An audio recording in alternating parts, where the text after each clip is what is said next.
Good morning, everyone. I am John Mann, Director of Education for Lakeside. And this year, as many of you know, we're celebrating the cultural and geographic regions of the United States. And during week 10 of the lecture series, we'll explore the region of the U.S. known as the West Coast. And this region is a diverse and dynamic region that stretches along the Pacific Ocean. California experienced its most dramatic modern growth during and immediately after the Second World War, making California the fastest growing state in the nation. And we're fortunate to welcome Michelle Nickerson today.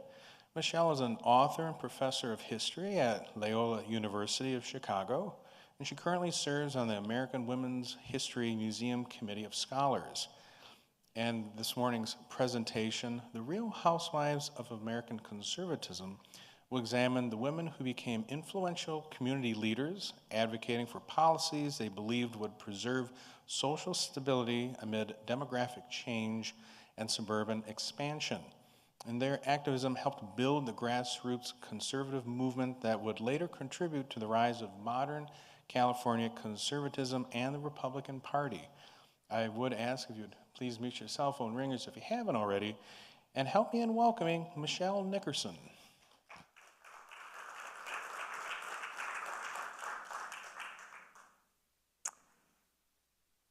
Good morning, and thank you for the warm welcome. I'm starting to feel like a regular. So I gave a talk on June 1st. That was about Alaska and something that happened there. And those of you who are in attendance will be familiar with some of the women that I'm going to talk about today. And I'm starting to feel like a Lakesider. Like, I'm seeing familiar faces. You know, my husband gave a couple talks in the middle of July as well. So, all right, without further ado, The Real Housewives of American Conservatism. I'm going to go into like that title further along. I think it's a great title. I think, John, that was your idea for the Real Housewives part. But to get us going about the questions that I ask and the project that this comes from and the things that I discovered along the way from my research, I'm going to start with a story.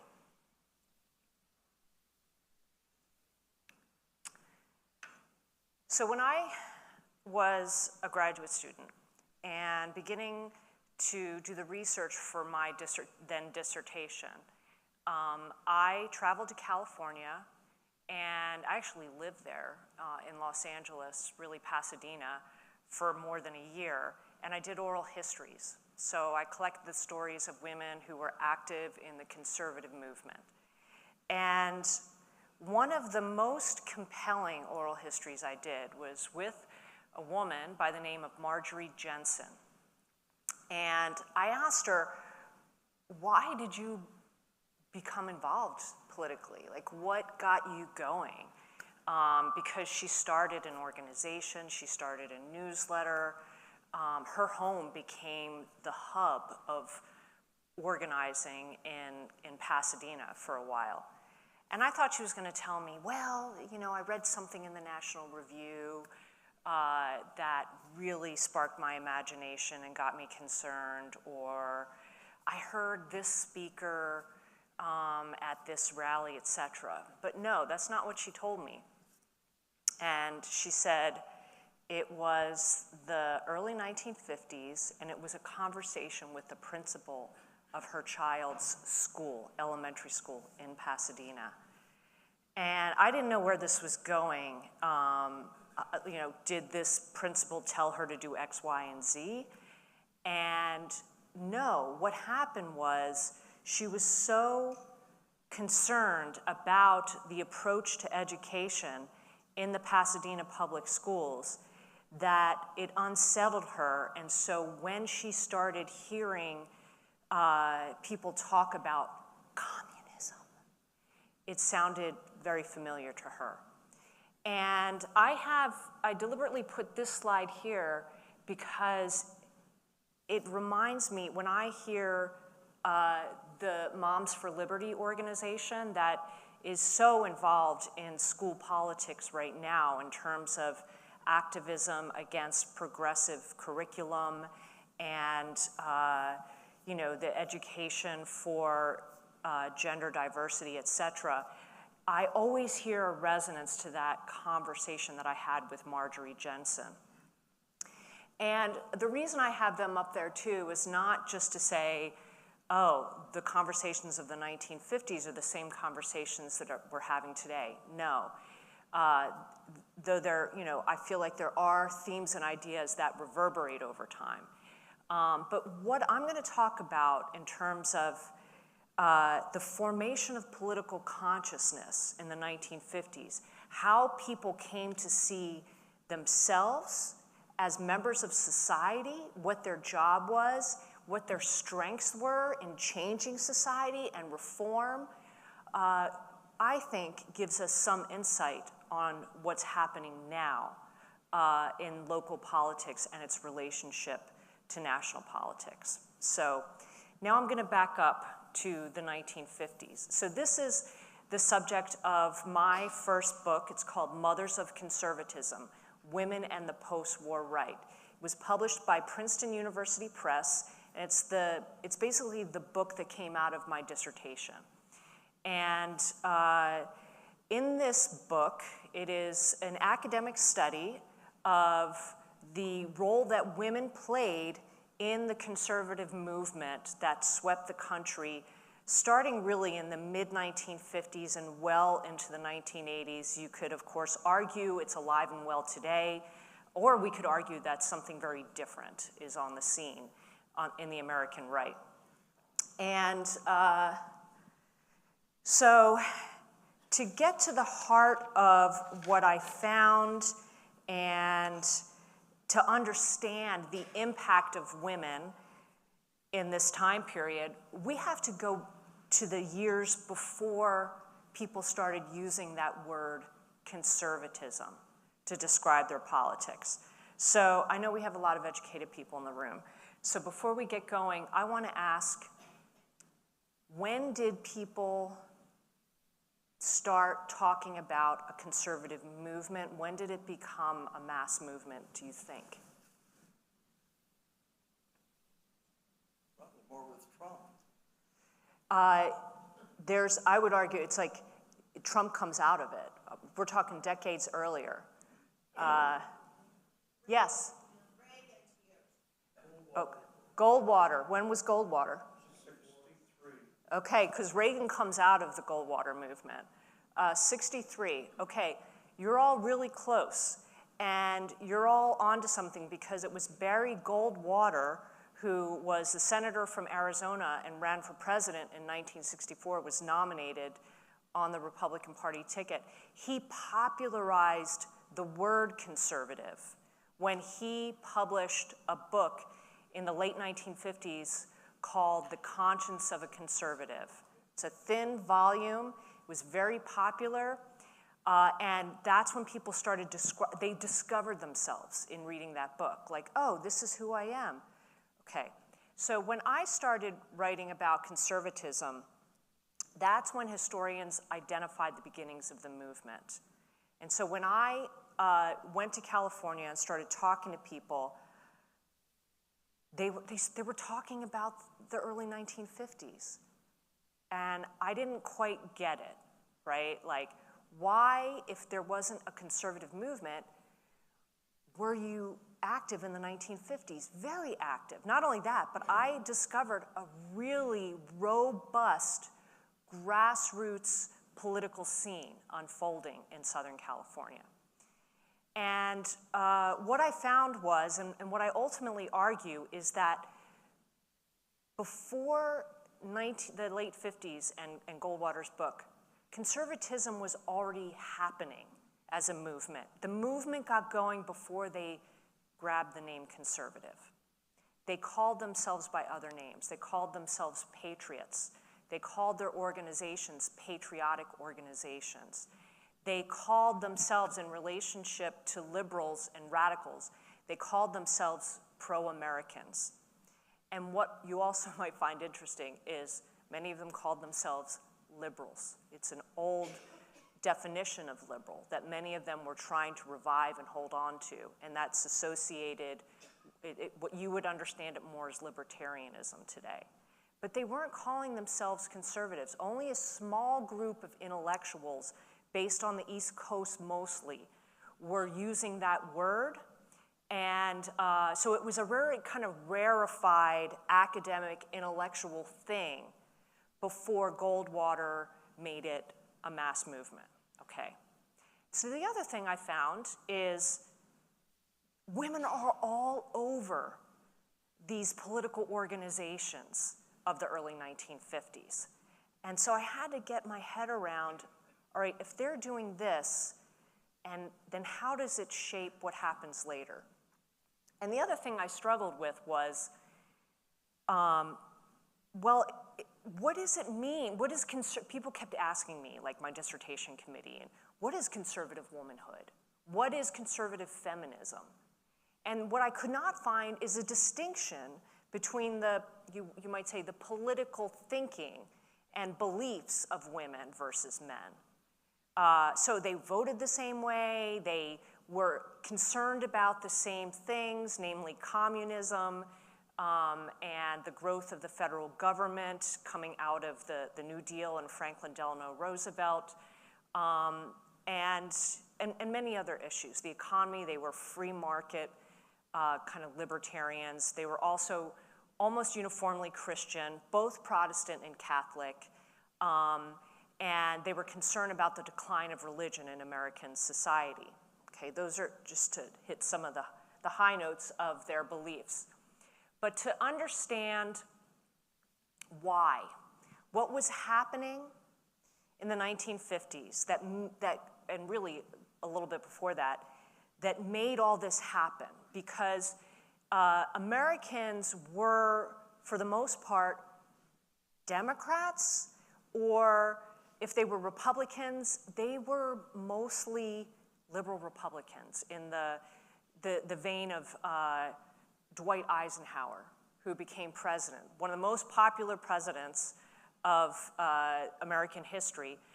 You may not know that when he was being drafted to run for president, he didn't know if he was going to run as a Republican or a Democrat. Can you imagine that today? I mean, I know Donald Trump was there too at one point, but it just gives you an idea of the conservatism of Eisenhower, meaning not very. And the Republican Party coming out of World War II was really not very conservative. It was based in New York, and its leader was Nelson Rockefeller. They called themselves modern Republicans, like, we're new, we're different. And that's going to change. And it's going to change because of a lot of the things I'm going to talk about now, and much of it happening in California.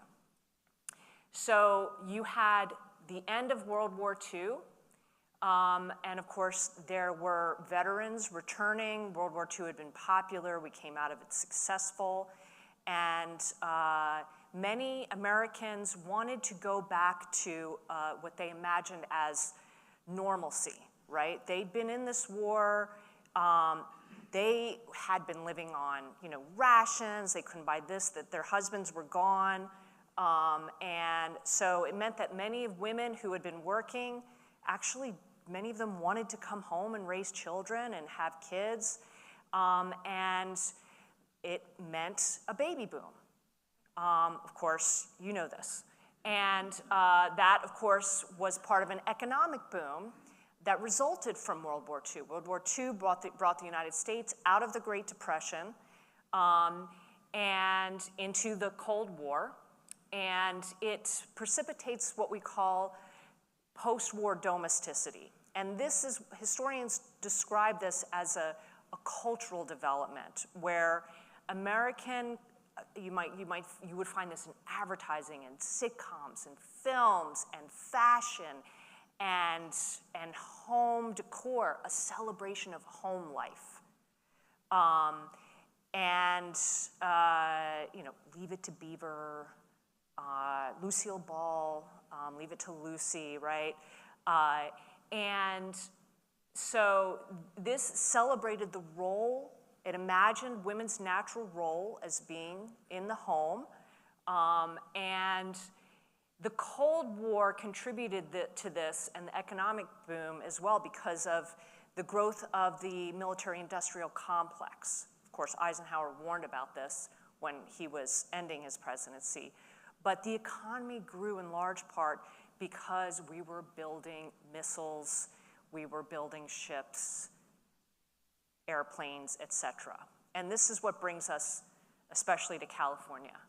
Because, you know, California was doing pretty well already up to that point. It was all, even right before World War II, it was trying to establish itself as America's arsenal of democracy, you know, the first plants that were opening.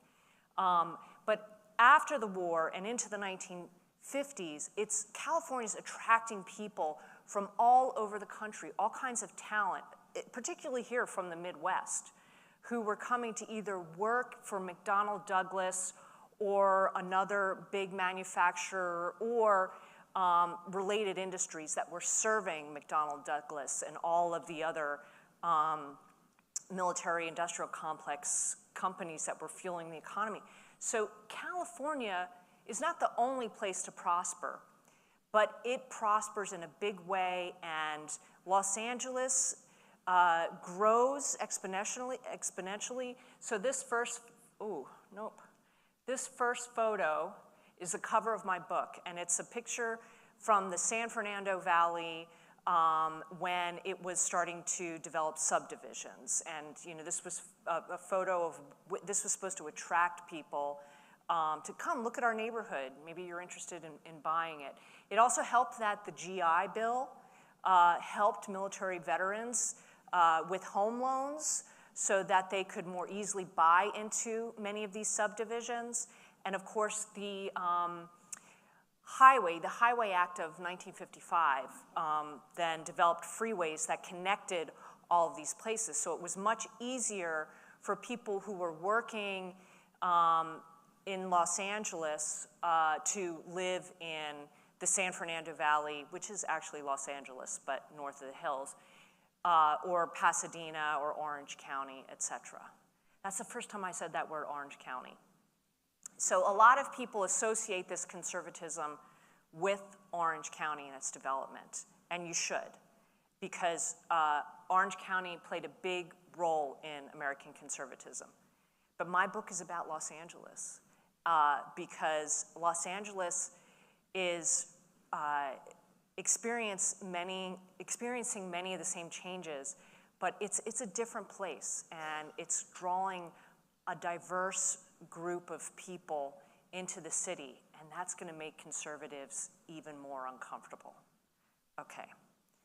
So, all right, so these are I kind of laid the basis for what's changing in the 1950s. And then this is just a little taste of what women, men, middle-class people, everybody, they're watching in their films, and they are reading, and they're seeing on television. And it's all related to communism. So after World War II, of course, the Soviet Union was our ally in World War II. But very quickly, we became concerned about what the Soviet Union started to do, how they reneged on promises. They were not going to withdraw from Poland. They were asserting their power across Eastern Europe. The Iron Curtain, a word coined by Winston Churchill, was going up. And so that division between East and West, between the communist world and American-dominated Western countries was now becoming more real. And we were concerned not just about the power of the Soviet Union, but what communism was. It's not the first time. The first Red Scare was earlier in the 20th century.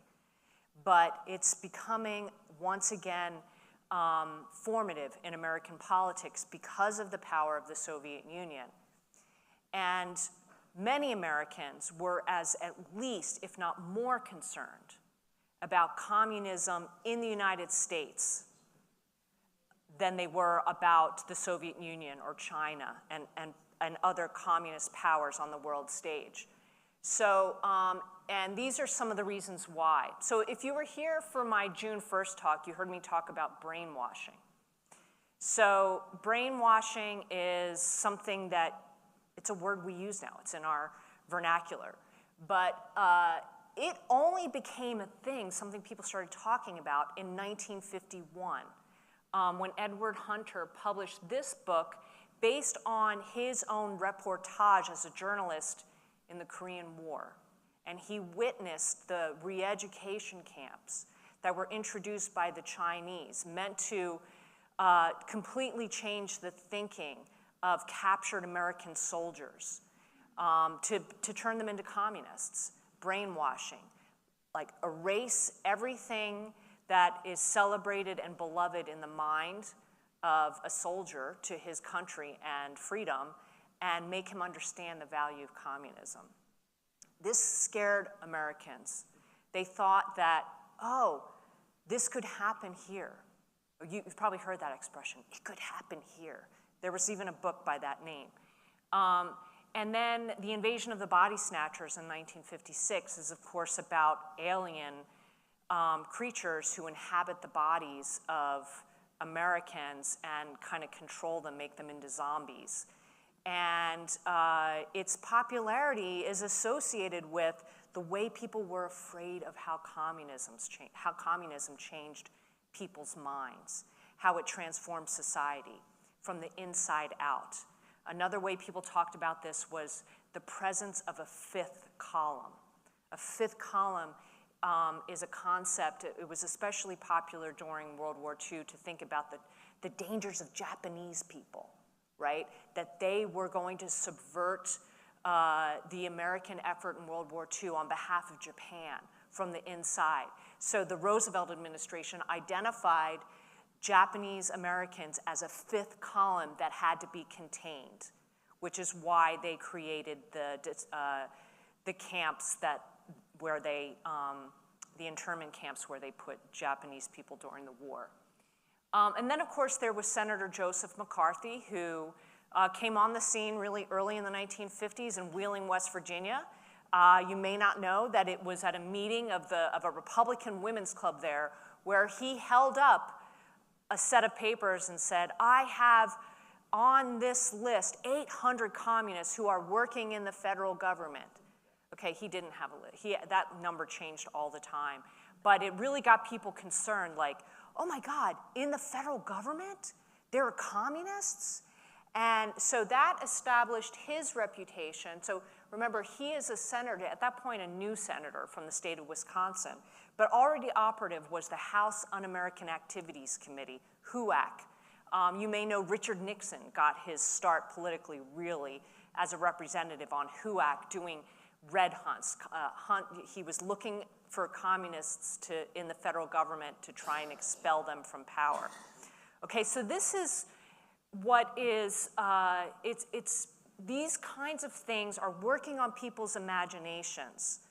And it was working on Marjorie Jensen's imagination when she went and had that conversation with the principal of her child's school. And it leads her into discussions with other women in Pasadena.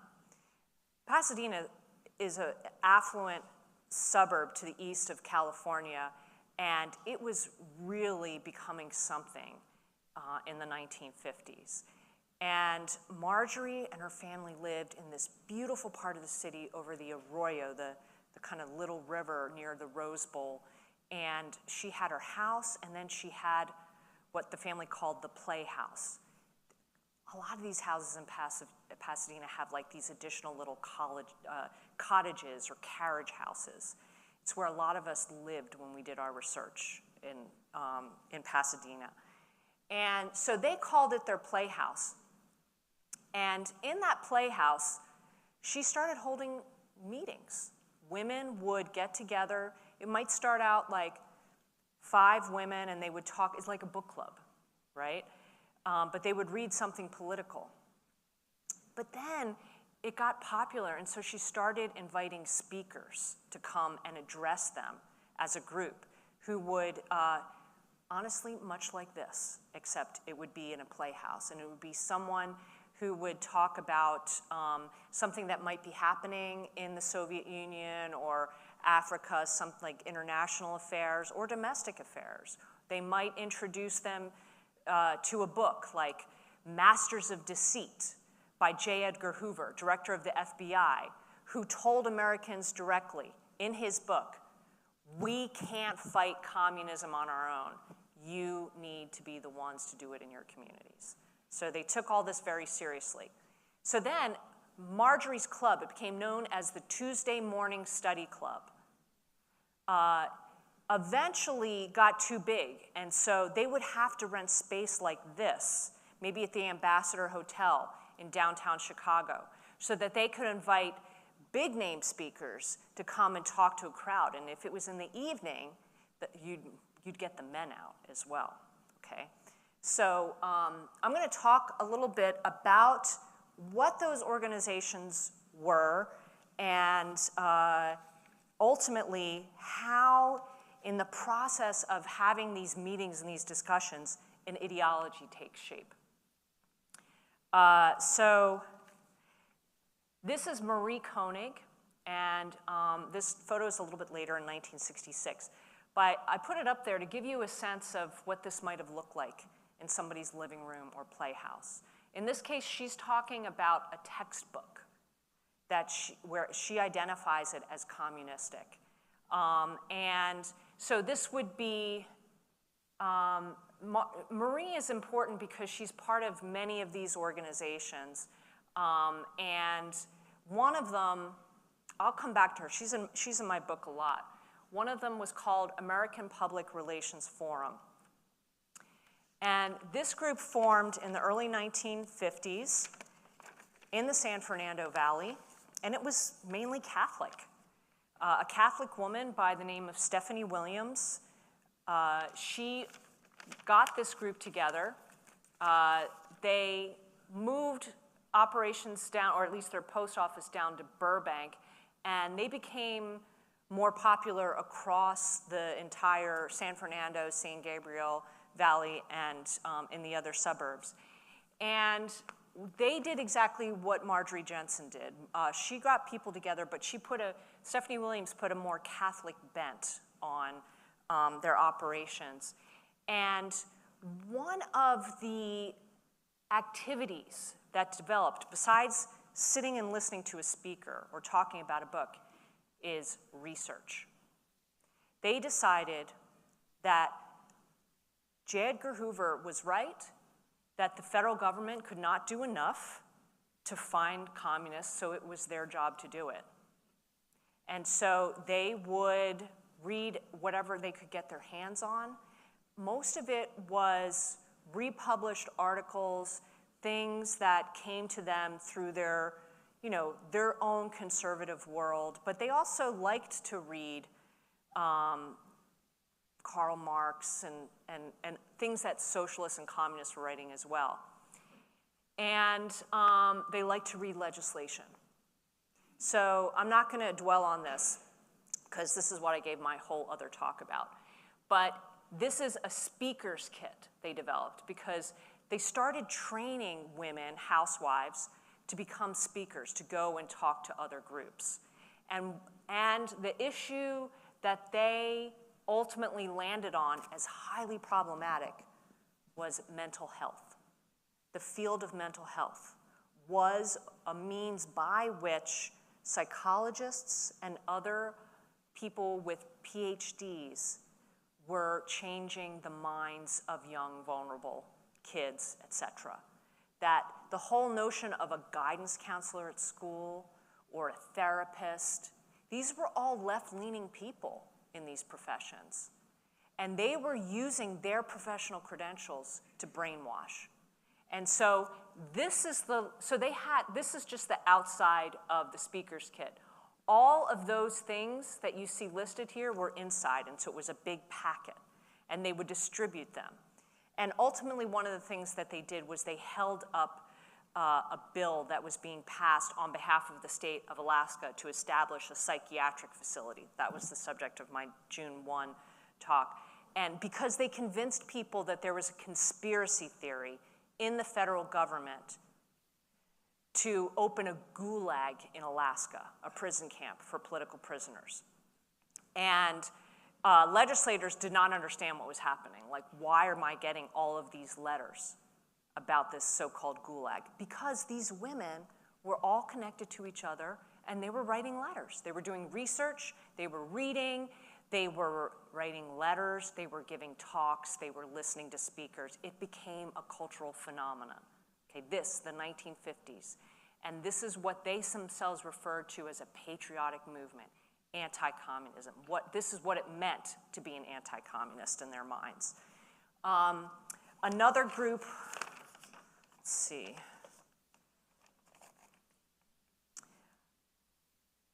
Another group that formed, actually out of the Tuesday Morning Study Club, was called the Network of Patriotic Letter Writers.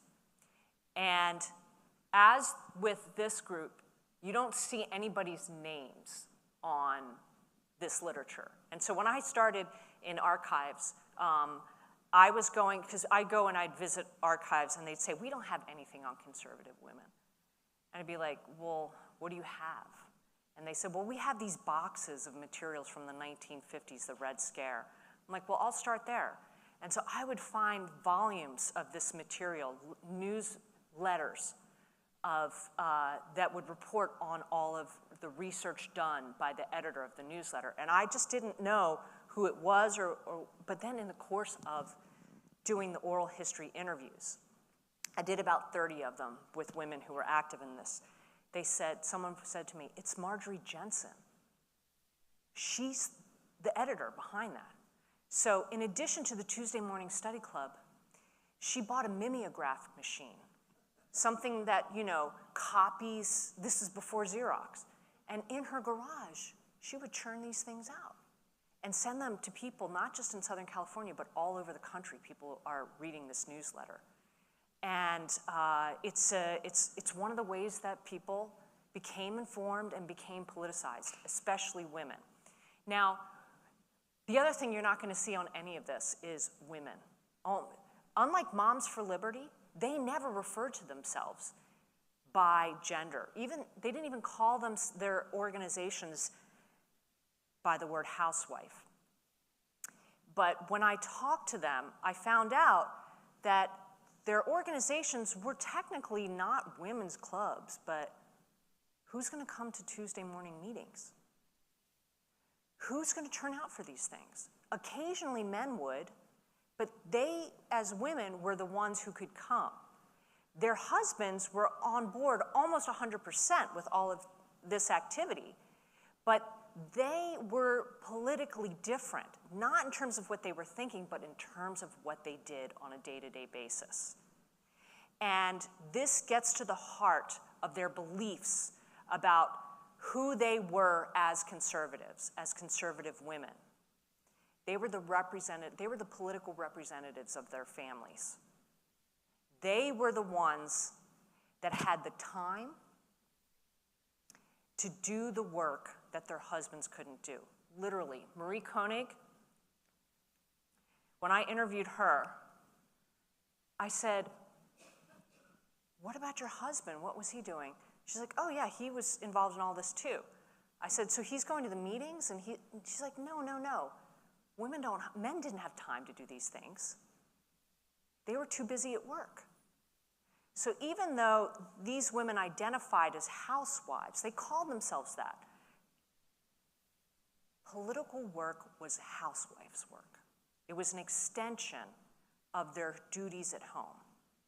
Now, before you get confused, no, most American housewives were not doing this kind of thing.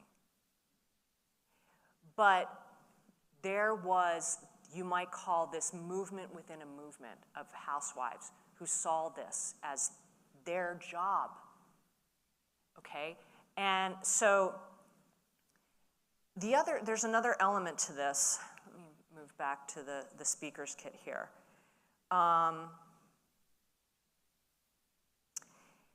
They also believed that they were because they were in charge of their children's education and children's minds, that they would be the first people to see these problems and therefore had to be the first people to act on these problems that were happening in schools. So in the middle of the 1950s, well, 1953, these two women who come from this movement, they won seats on the school board of the Los Angeles Independent School District, which is, of course, not just downtown Los Angeles. This is the San Fernando Valley and many other parts of the city going into Altadena. And so they ran on this conservative platform. By the way, still not being called conservative. But they run on an anti-communist platform. They said, we're going to come in and we're going to eliminate the Reds from the Chicago schools. And how do they do that? One of the first things that they do is they eliminate UNESCO, the United Nations Education and Science and Cultural Organization. It is like the education wing of the UN. And one of the things they did was they produced a lot of educational materials that school teachers really liked to use in their classrooms, mostly to teach their kids about the world, about other cultures. It was an international education program for global awareness and thinking. Well, in the minds of patriotic women and men at the time, it was another word for communism, because communism was internationalist in scope. And communism and international education, in their minds, undermine patriotic education. It comes from that idea of America first of the 1930s, right? You can't be internationalist and globalist and be patriotic. So that's the first thing they did, is they got it. They also got rid of all federal funding. Does that sound familiar? Yeah. So they managed to get all grants that were taken by the Department of Education out of the Los Angeles public schools. Okay, that's just the beginning. And they served for full terms, et cetera, and they were, of course, really popular in this growing movement at the time.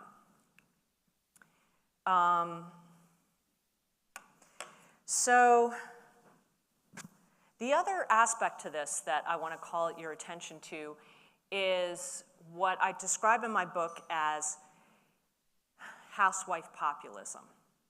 It's a word that I actually coined, okay? This is, Bill, this is where we're going to get to Chautauqua, okay?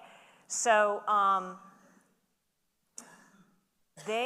there is a populist movement in the United States at the turn of the 20th century, and American populism, you know what I'm talking about as in terms of a style of politics, anti-elitist. Populism is skeptical of people who have intellectual power and financial power, et cetera, right? It's alive and well today. Well, populism also became dominant in the 1930s in a way that was very influential in American politics. It's ultimately one of the things that leads the United States out of the New Deal era. And what am I talking about? So the populism of the 1930s, it came to become suspicious of people in federal power. And it associated centralized government, especially Franklin Roosevelt and the New Deal, with communism. Populists did not want the federal government to be doing what it did.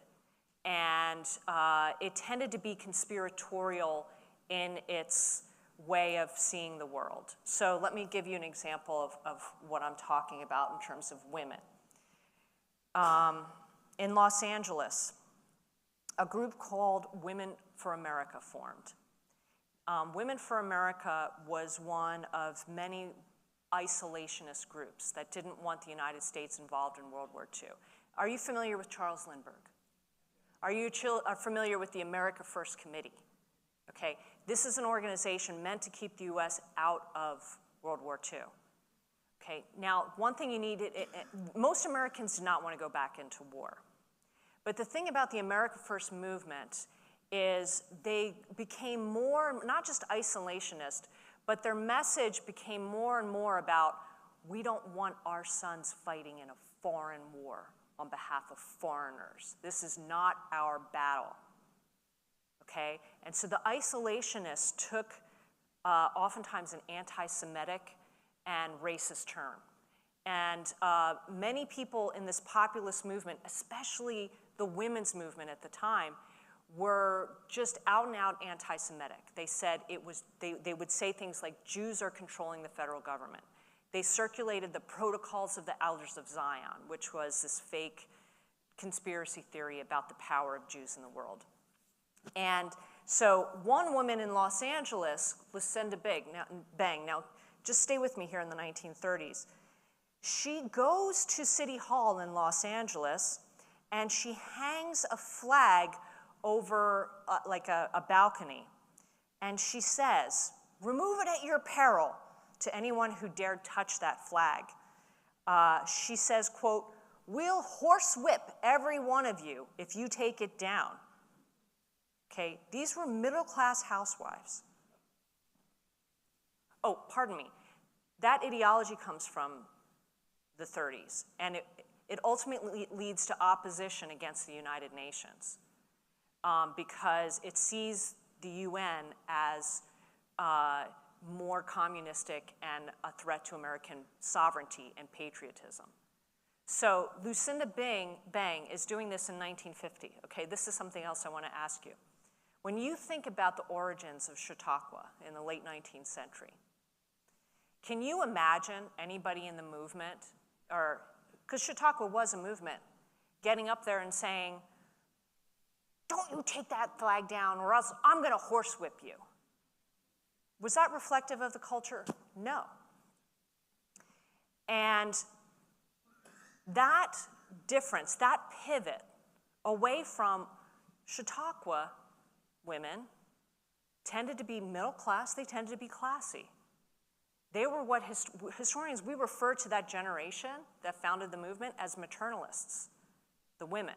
Women who felt it was their obligation to uplift society, to promote education, to promote reform. Chautauqua is a progressive movement. And when I started writing about these women of the 50s, some of my advisors were like, they're maternalists, right? Everything they talk about is like the beginning of the 20th century. It's in terms of women's maternal role, women's job of taking care of families and uplifting society.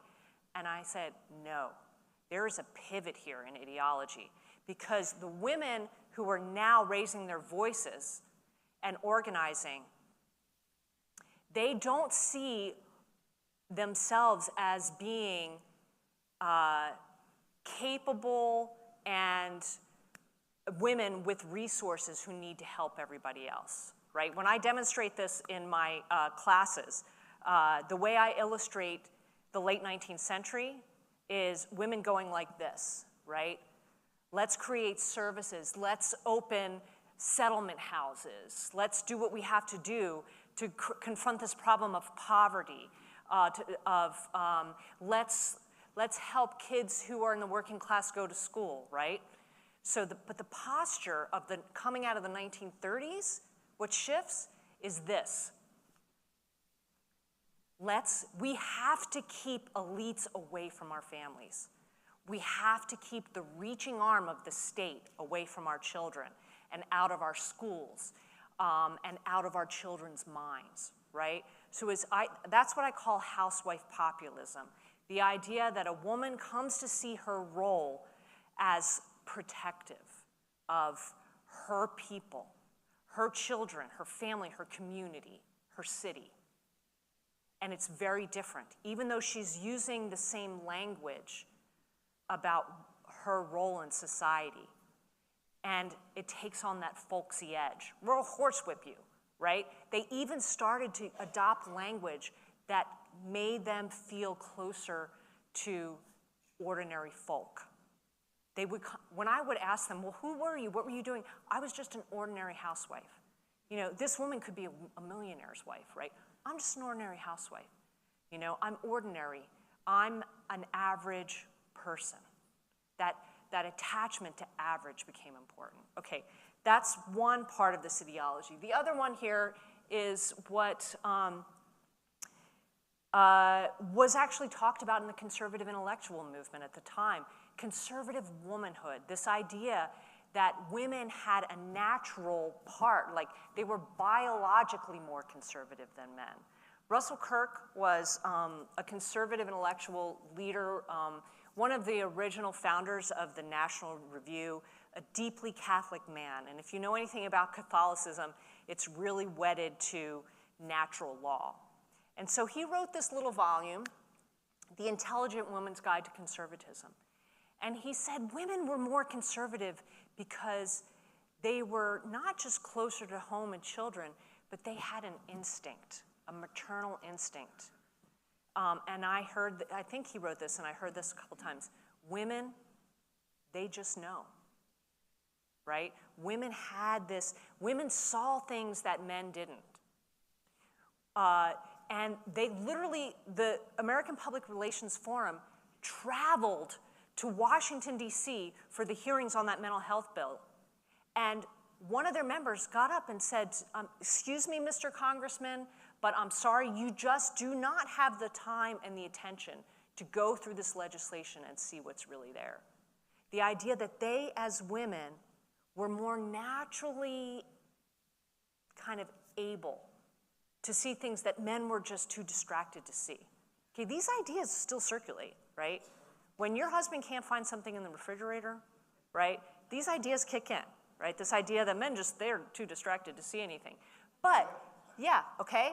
But you can see how this idea that you don't even think of as being a belief, how that's gonna become politicized in the 1950s in a way and get these women active. Okay, I'm running out of time here, gotta move on. So what does this lead to? Well, you have one woman who becomes a national celebrity because she goes and does volunteer work for the FBI and publishes a book called I Was a Spy, the story of a brave housewife. She lives on the western side of Los Angeles, and unlike most of these women, she's Jewish, and she infiltrates a mostly Jewish organization and informs on them to the FBI and becomes a celebrity. She is on, you may be familiar with Queen for a Day. It was a TV show back then. Yeah, she was on Queen for a Day.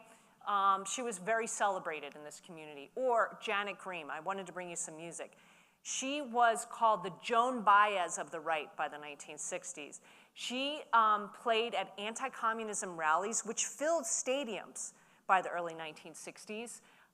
Songs like Poor Left Winger, you don't see that one up there, Fascist Threat, and she sold albums, etc. These were just the celebrities, but the other thing that happened, I found 36 different patriotic bookstores that opened in Los Angeles over the 1950s and early 60s. And Orange County, more in Los Angeles County. And so here's, you get a sense here of the map. So most of the places where I was looking and I did my work would be here, kind of on the eastern edge below the San Gabriel Mountains. But yes, so you see 1, 2, 3, 4, 5, 6 opened in Orange County. The rest of them opened in Los Angeles County.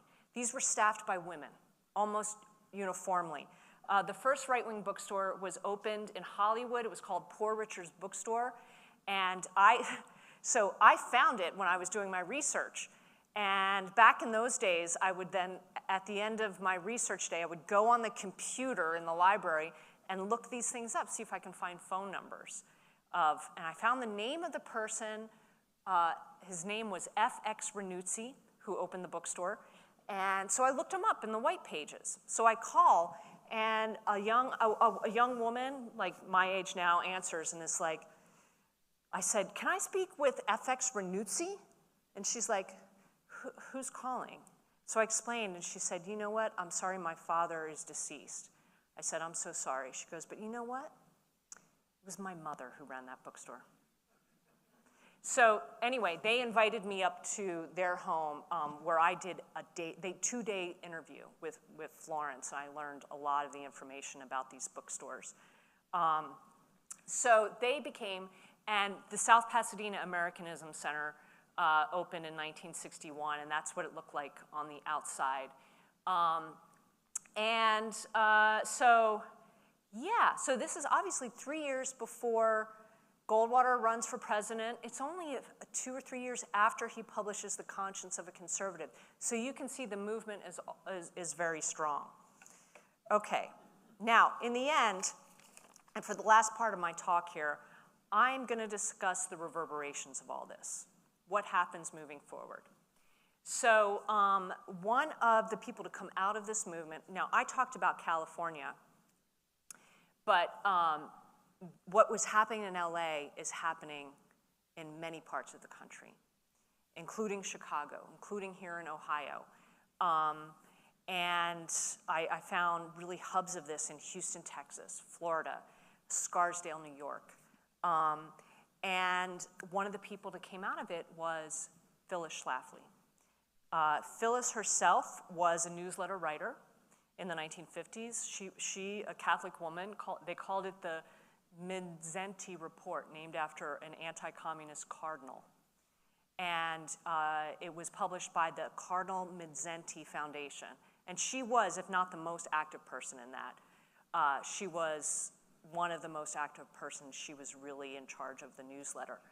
And she becomes politicized out of this movement. She's traveling to Los Angeles and talking with the women who are opening these bookstores, et cetera. She herself ran for, I think it was a House seat in Illinois and lost. And she was very active in the Republican women's organizations in her part of the state, Alton, Illinois, which is right outside of Los Angeles. But then in 1964, she publishes this book, A Choice Not an Echo, in support of Barry Goldwater.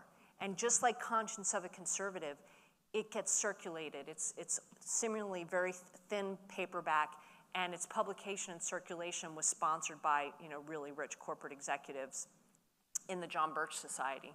I'll get to them in a minute. But so this book was basically about how time for a new Republican Party, time for conservatives to take over the party, time for the party to leave upstate New York, time for the party to move west, time for the party to fight communism. And this is exactly what happens in '64. She articulates in very clear and brief words like, all right, this is what has to happen. Okay, so if you want to understand Ronald Reagan, this is when Ronald Reagan starts getting attention. He goes on air in support of Goldwater. It's the first time most of the nation comes to see him as a political figure. The name of his speech is, does anybody remember this? So she wrote Choice Not an Echo. He wrote something else about choice, meaning Republicans, you get to choose. You don't have to be the legacy of Eisenhower. You can be something new. Now, if you know the story, you know that Goldwater loses by a landslide. He's seen as extremist. And historians write about it as the end of the beginning, right? Or the end of the end, that something like 60s radicalism takes over from there. And it's true. But conservatives didn't go away. And as you know, Phyllis Schlafly herself becomes a leader of what she calls the pro-family movement. She leads a campaign to stop the passage of the Equal Rights Amendment, and she does. They succeed in stopping its ratification in the 1970s. And then by the 1980s, you have a full-fledged anti-feminist movement that's part of the new right, which is gaining vigor, especially after Ronald Reagan becomes president. And she brings a lot of these populist, anti-elitist ideas into the new conservatism that emerges in the 1980s. Now, you might not hear it as much because by the 1980s, it foregrounds Christianity, right? The message is more Christian than it is populist. But it's still there. It's still suspicious, okay? Then, oh, I forgot to mention the women involved in the Goldwater campaign. They called themselves Goldwater Gals and Goldwater Girls. He had cheerleaders, including Hillary Clinton, by the way. So then we get into the 2008 campaign, and you have the Mama Grizzlies. Do you remember how Sarah Palin talked about her own politicization as a hockey mom who became aware of the problems of American liberalism through her own activities as a mother of multiple children? And she coined that word, Mama Grizzlies, and it really went viral. And a lot of women, once again, came to see themselves in those terms. And then it really gains traction with the Tea Party movement. And then we get the 2016 election, and then this one is from 2020. But I'll never forget watching the convention and seeing the speaker, Ronna, what's her name? McDaniel, yes, she's a Romney, but married McDaniel. She was chair of the Republican Party at that point. She gets up there and says, I'm actually a housewife, a real housewife and mom. I'm from Michigan, right? My kids are the reason I'm political. And then, do you guys remember this? March 2024, when Senator Katie Britt gives a rebuttal to President Biden's State of the Union. And she's, broadcasting from her kitchen table, and you can see the cross there, which she displays quite prominently. And here she is. She's a senator from Alabama, but she says, "That's not the job that matters most. I'm a proud wife and mom of 2 school-age kids." Okay. So in many ways, I'm going to end here. Oh yeah. Here's the other thing. I'm not a permanent politician. Okay? I'm an outsider. I'm not one of the elites, right? I'm one of you. One of Phyllis Schlafly's favorite phrases was how she represented Miss Average America. This, of course, gets adopted into the language of Richard Nixon's silent majority campaign. So anyway, I'm going to leave it here because I feel like here we are, full circle. It's not the 1950s. I could have given another talk on how different conservative women are today. But I also I hope I leave you with a sense of how even if you don't hear women identified directly, how ideas that circulate in our culture about gender, about religion, shape the way these political activists, like every other, come to see their importance, come to see their strengths, and come to imagine how they're going to shape movements. Thank you.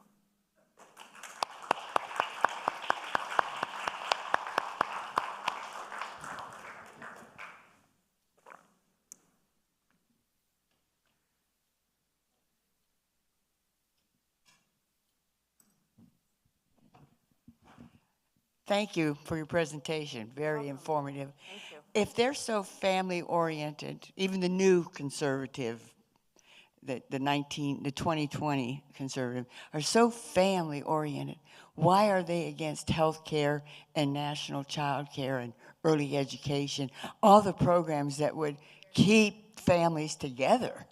Yeah. I suspect other people probably have answers to this also. But one of the things I tried to do, so the question was, okay, conservatives, why are they so opposed to programs that support families, including education funding, including child care, et cetera? And so one of the things that I aim to do in my research is to say, all right, how do they see this? Why do they see those things as threats? And why do they see them as an obstacle to the health of their families, et cetera? And it's mostly because, okay, funding that comes from the federal government is inherently dangerous because government funding comes with strings. And anything that comes from any kind of elite institution, including foundations, are dangerous, that when they see intervention as being control and as something that undermines their authority. And so it explains also the suspicion about vaccines and about mask mandates. Right now, those are a lot of the big issues that are happening in schools and activating conservative parents. The idea of forced vaccinations, forced mask wearing. It is the thinking that prompts them to cancel particular books, censorship. And they see paid daycare as being a form of welfare that removes women from the home and takes children out of the home and into controlled institutional environments. And so they see that as dangerous. This is why so many conservative families are also homeschooling now more than ever. So that is a good question to ask the contemporary version of this. How does your personal journey through your political philosophy motivate you to do this research, and how does it impact your research, your own political beliefs, and affect it or try not to affect it? I thank you for that question. I had to ask that at every stage of this process, and I think I can tell you now it's something that postponed my ability to publish this book, because so when I started this, historians were only starting to become interested in writing about conservatism as a serious scholarly pursuit. So, sorry, I think that's my timer. And so, for example, when I would interview women in Southern California, I would say to them, I'm a liberal, I'm progressive, so I don't share your political viewpoint. But I'm one of a new generation of emerging scholars that takes conservatism seriously as a political tradition that we need to understand. Meaning, my objective is not to dismiss conservatism as a backlash against liberalism. My objective is to show how conservative thought and a body of intellectual tradition, meaning texts and ideas that go back centuries, form the American political landscape. Okay, so I was obvious. I told them right away, this is what I do. I also brought copies of books to show them how people are writing about conservatives today. In a few instances, they said to me, I don't want to talk to you. Or they wouldn't let me turn on the recording device. But most of them did. And the other thing that happened, I formed friendships with many of these women whose politics just appalled me. But I couldn't help it. We connected. They connected me to their friends who were in the movement. They invited me to meetings. They invited me to a John Birch Society meeting because they said, Michelle, you just need to hear the truth. They were kind of evangelical in that way. Michelle, you just got to sit there. If you hear, they were trying to get me in the room with really powerful people. And I mean, I was grateful that they cared enough. And so that was like, how do I write about them that preserves their humanity and demonstrates their intelligence and their goodwill, right? These are not people who wanted to hurt other people. And then, so basically, to answer your question more directly, I do what all historians are trained to do, to recognize our own biases. We were educated to understand that objectivity is not a realistic goal. Like you can be as objective as you want and should, but you have to realize that we all operate with a kind of internal bias that comes from, all life experiences up to that point, and that your job is to check it and to know where it is in the room and in your investigation. And so that's how I try to do it along the way. I did get some criticism from some of my colleagues who thought I was essentially too nice to my subjects. I took them too seriously. What did they call it? Empathy history. They charged me with empathy. And, but really, the best compliment I ever got was when I would go and talk to students.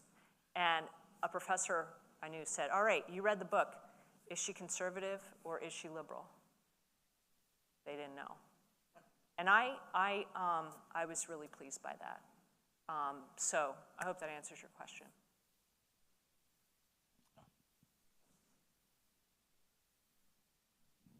I have kind of two questions. Sure. One is, I thought you were going to kind of link all of this to the election of President Trump, the current election, you know, the most recent election, Yeah. or even the first one.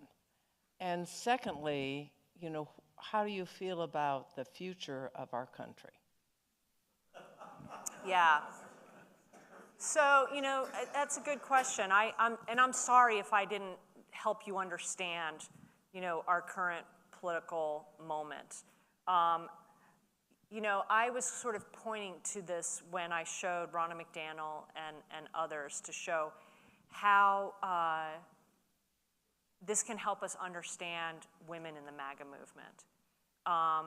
But, you know, I deliberately decided that I was going to stay in my lane of history and I guess invite you, as I do others, to take what you know now about the formation of women's political consciousness on the right, and maybe apply it to understand women who just confound you today in the movement. Maybe this helps us understand where they're coming from, their suspicion. It helps us understand how conspiracy theories take root, and how even really intelligent people sometimes embrace and run with them. One of the things I argue in the book is that conspiracy theories were like a bullhorn for women in the 50s. If they weren't heard, well, you get that conspiracy out there, and it was a way of getting attention, even if they didn't quite believe all of it. I asked one of them, I said, did you really think that Eisenhower was a communist? Because that's what the John Birch Society was saying. And she looked at me, she's like, no, that was overboard, right? But she was not going to say it in the time, right? She's not going to criticize the John theory go and have its life and do its thing. And it occurred to me at that point, like, oh yeah, even if she wasn't in the room, she didn't believe all of it. And then I used my own experience, getting back to me as a political person. When I was opposing the Iraq War back, you know, in the other century, I think. No, it was this century. You know, George Bush was taking us into war. I was at a protest in Dallas where I lived at the time. And here we are, all these all like 100 of us in Dallas, Texas. It was more than that, but not many. You know, protesting for peace, stay out of war, etc. So a young man gets up on the podium, and he's a nice-looking black man in a suit with a bow tie. Do you know where this is going? He represented the Nation of Islam.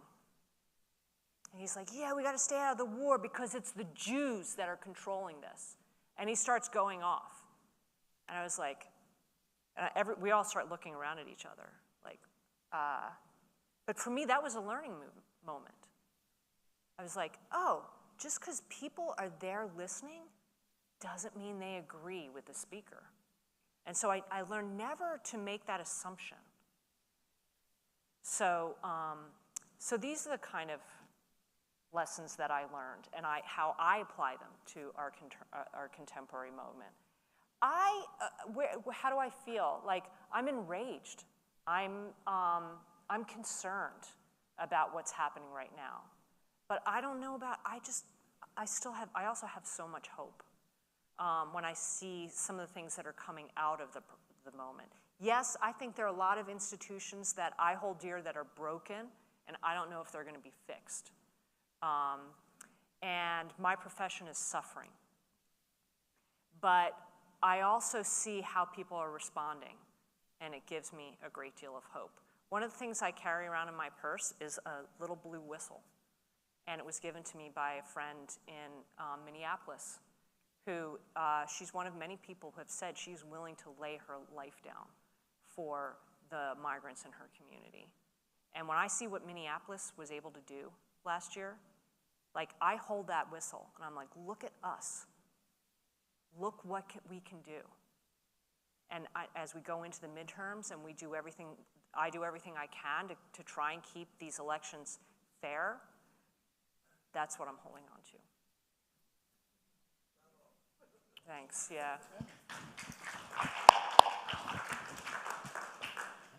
Thank you very much, Michelle. Thanks, John. Thank you. Thanks for welcoming me back.